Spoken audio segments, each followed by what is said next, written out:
Now, more than 400 people have died in Burundi since the political crisis started last April, and the UNHCR estimates that more than 240,000 people have fled to neighboring countries, with the bulk of them crossing into Rwanda and Tanzania.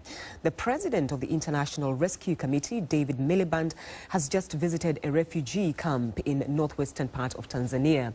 BBC's Sami Awami caught up with him and asked for his assessment of the humanitarian situation. Obviously this week there were some assassinations of people in the senior reaches of the military. 200,000 people have left the country. So there's a lot of tension, and that tension is spilling over into conflict. And the testimony of the refugees who I met in Tanzania said that the tension is continuing. No one who I met in Tanzania in the series of border towns that I was in the Nyaragusu camp, which I visited, no one said they're ready to go home to Burundi, and I think that speaks to the sense of conflict and tension that exists in the country. You just came back from Nyaragusu camp, where you had stories of sexual violence against women, stuff that these women ran away from their country. So the Nyaragusu camp has 140,000 people in it. About 60 or 70,000 of them are Congolese, the remainder are from Burundi. And you're right to say that many of them suffered violence, sexual violence, when they left, and then to suffer it again is a double trauma. We're a charity that's working in the camp, trying to offer help to those who survive sexual violence, but also to try to prevent it. But frankly, the conditions in the camp don't meet the most basic standards. There are 150 kids for every teacher in the school.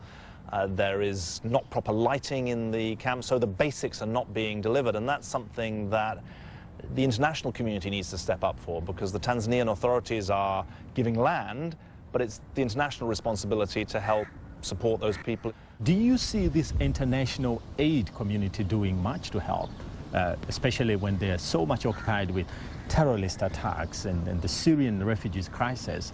Do you see them doing more as they should?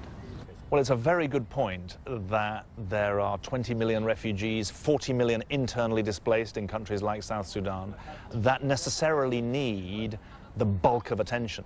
But the point about the 200,000 people who are refugees in Tanzania is that it's a problem that is of a size that could be addressed. Some of the problems are gigantic. The problems in Syria is an $8 billion appeal. But the problem of the Burundian and Congolese refugees here in Tanzania, it feels to me like not necessarily a fixable problem, but an addressable problem, an actionable problem.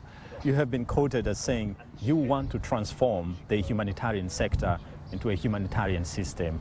What did you mean by this? I think that the humanitarian sector, which is thousands of NGOs like mine, big donors like the US and the UK, the governments and the UN agencies, we operate with a shared mission, which is to improve lives, but we're not a single system. We don't have a single set of objectives, we don't have a single set of accountabilities, we don't have a single set of program frameworks. And while we don't want to squeeze out innovation, we do need a greater coherence.